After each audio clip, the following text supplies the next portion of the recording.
Dia menangis histeris, lalu segera menelpon ambulans serta Carol istrinya. Hai semuanya, terima kasih telah mengklik video ini dan selamat datang kembali. Untuk yang baru mampir, kenalin aku Nadia Ayu. Di channel ini aku sering membahas kasus-kasus true crime dari berbagai negara. So, jika kalian tertarik, sebelum kita mulai, yuk subscribe dulu. Untuk berhasil mengerjakan ujian sekolah dengan baik, tentu kita harus berusaha keras. Belajar yang rajin, fokus, konsisten, dan disiplin merupakan kunci utama. Namun Ellie Gold, remaja 17 tahun ini, tak akan mengira bahwa memutuskan pacarnya Thomas untuk bisa fokus belajar harus dibayar nyawa. Pada 3 Mei 2019, Ellie telah dihilangkan nyawanya secara brutal oleh sang mantan karena Thomas tak mau hubungan mereka berakhir, apalagi dengan alasan tersebut. Kisah ini selain sangat memilukan, juga mengungkap hubungan tak sehat atau hubungan toksik kedua remaja tersebut. Lantas bagaimana kronologi lengkapnya? Langsung saja, mari kita simak bareng-bareng ceritanya.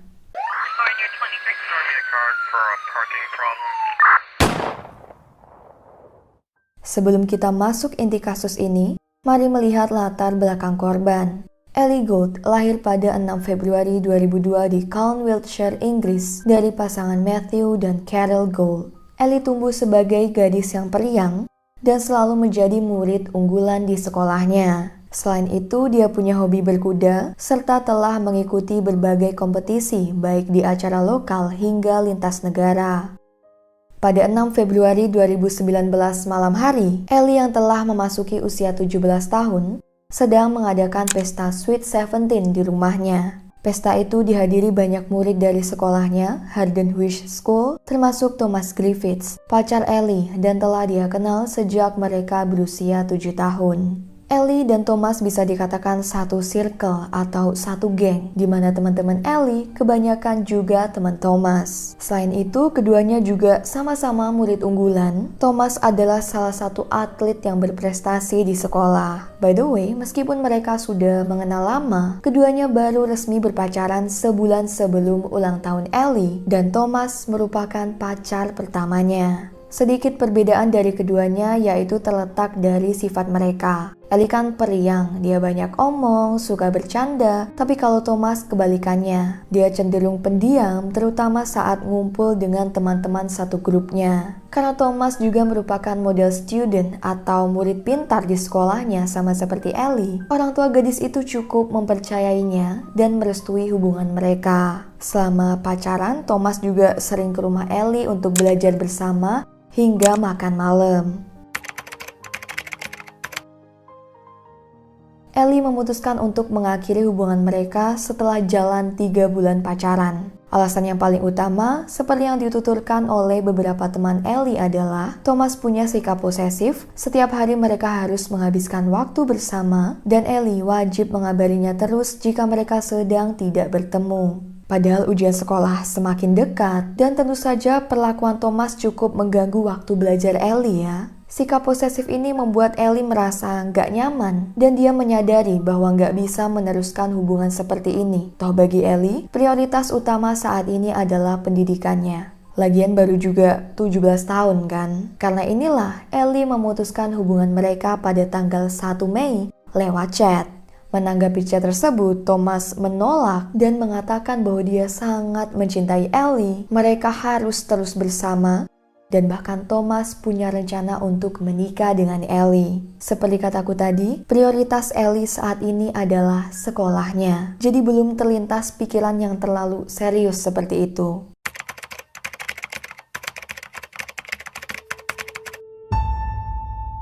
Pada 3 Mei 2019 pukul 3 sore, Matthew, ayah Ellie, pulang dari tempat kerja. Dia memarkirkan mobilnya, mencopot sepatu, kemudian masuk ke dalam rumah. Ketika sedang melewati dapur, betapa terkejutnya Matthew melihat sang putri sedang tergeletak di lantai dapur dengan darah di tubuhnya. Matthew mendekati Ellie, memegang tubuhnya yang telah sedingin es, dan menyadari putrinya telah meninggal dunia. Dia menangis histeris, lalu segera menelpon ambulans serta Carol istrinya untuk mengabarkan hal ini. Tak lama, Petugas medis beserta kepolisian sampai di sana dan investigasi pun dimulai.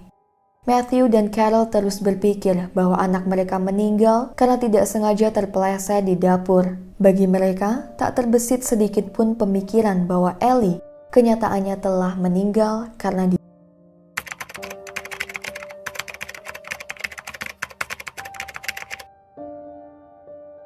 Setelah menggeledah rumah Ellie, polisi menanyai warga sekitar. Satu saksi mata mengatakan dia melihat seorang lelaki, kemungkinan masih remaja, sedang berada di halaman rumah Ellie pada siang hari waktu kejadian. Melihat dari banyaknya luka mengerikan di tubuh Ellie, pihak berwenang percaya bahwa pelaku kemungkinan besar adalah seseorang yang dikenal korban dan sedang berselisih dengan Ellie, atau bukan orang asing yang tiba-tiba masuk ke rumahnya kemudian menghilangkan nyawa Ellie tanpa motif yang jelas. Tambahan lain, tidak ditemukan bukti bahwa pintu rumah telah dibobol. Ini menandakan pelaku masuk atas izin korban. Investigasi polisi dilanjutkan dengan meminta keterangan para teman dan orang tua korban, di mana setelah itu, polisi mengarahkan kecurigaan mereka pada satu nama, yaitu Thomas Griffiths. Pihak berwenang juga memeriksa CCTV sekitar, termasuk rekaman kamera dashboard salah satu bus yang melintasi daerah rumah Ellie, di mana di videonya terlihat mobil Ford Silver milik keluarga Thomas tengah lewat sekitar rumah Ellie pada siang hari di jam-jam Ellie telah meninggal. Tanpa basa-basi, polisi pun memanggil Thomas untuk dimintai keterangan. Saat interogasi berlangsung, polisi melihat ada luka cakaran di leher Tom yang terlihat masih fresh atau masih baru, di mana mereka curiga bahwa itu adalah luka defensif atau luka yang didapatkan pelaku ketika korban berusaha melindungi diri ketika diserang. Meskipun begitu, Thomas mengatakan bahwa luka itu dia buat sendiri karena sedang stres dan dia bilang tidak tahu apa-apa tentang kematian Ellie atau bahkan kabarnya seharian. Saat polisi bertanya tentang kegiatan apa saja yang dia lakukan pada hari itu, Thomas menjawab bahwa saat di sekolah dia merasa tidak enak badan, lalu meminta izin untuk pulang, dan setelah itu seharian hanya di rumah aja, gak kemana-mana. Tak hanya menginterogasi Tom, polisi juga menyadap HP-nya. Mereka menemukan riwayat lokasi ponsel yang menyatakan pada sekitar pukul 10.53 pagi, Thomas sedang berada di sekitar rumah Ellie dan meninggalkan daerah itu pada jam 11.51 siang. Sekali lagi, di jam-jam Ellie diperkirakan meninggal. Fakta ini selaras dengan video dashboard bus yang telah diperiksa polisi dan sangat berbeda dari penjelasan Thomas yang mengatakan bahwa pada hari itu dia tidak kemana-mana dan sama sekali tak mengetahui kabar Ellie. Tak hanya itu, menurut keterangan teman-teman keduanya, Thomas pada hari itu bertingkah sangat aneh. Dia tiba-tiba mengirim pesan yang mengatakan bahwa dia sedang stres berat karena diputuskan Ellie dan baru saja melukai diri. Luka yang dimaksud adalah luka cakaran di lehernya.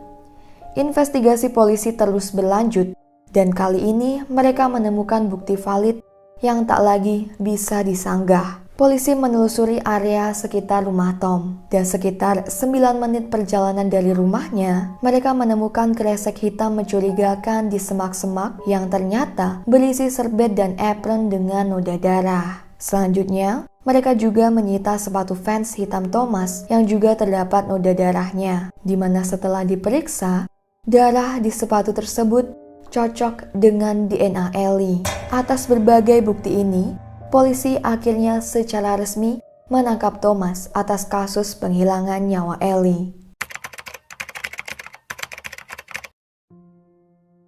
Setelah fakta dan bukti terkumpul, mari kita lihat apa yang sebenarnya terjadi pada Ellie Gold di saat-saat kematiannya. Pada tanggal 3 Mei 2019, pagi itu seperti biasa Thomas diantar sang ibu berangkat ke sekolah. Sesampainya di sana, dia bertanya pada beberapa temannya, apakah Ellie udah datang atau belum. Salah satu temannya mengatakan bahwa Ellie baru datang siang nanti karena kelas pertamanya pada hari itu, yaitu kelas sejarah, baru akan dimulai siang. Thomas pun segera meminta izin pada gurunya agar diperbolehkan pulang dengan alasan bahwa dia sedang tidak enak badan. Padahal kenyataannya Thomas berbohong dan punya rencana lain. Setelah diberikan izin, Thomas kemudian pulang ke rumah menaiki bus.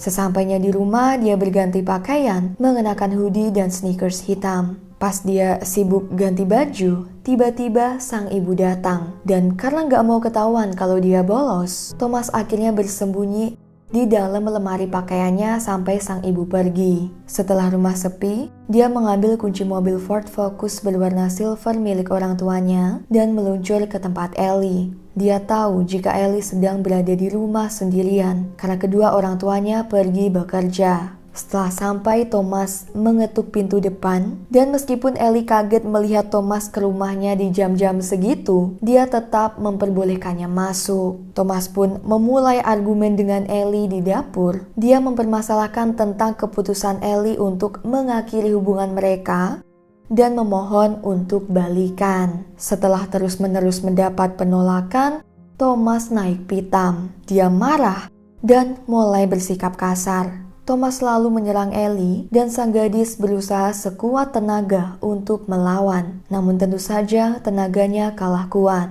Perkelahian itu berakhir dengan Thomas menghilangkan nyawa Ellie dengan pisau dapur secara brutal. Setelah tragedi tersebut, Thomas berusaha menutupi keterlibatannya atas kematian Ellie. Dia menggunakan jari Ellie untuk membuka layar kunci ponsel sang gadis, lalu mengirimkan pesan ke teman Ellie yang selalu berangkat bersamanya, berpura-pura menjadi Ellie, dan bilang agar tidak usah menjemputnya siang nanti. Thomas juga membersihkan sidik jarinya dari pisau, lalu memasukkan seluruh lap di dapur yang terkena darah ke dalam kantung kresek dan dibuang di sekitar area rumahnya saat perjalanan pulang. Siang harinya, dia mengirim pesan pada temannya yang mengatakan bahwa dia sedang stres berat akibat diputuskan Ellie dan mulai melukai dirinya sendiri. Hal ini dilakukan untuk menutupi luka cakar di lehernya yang dia dapatkan dari hasil perlawanan Ellie, agar orang mengira luka tersebut memang terjadi atas ulah Tom sendiri.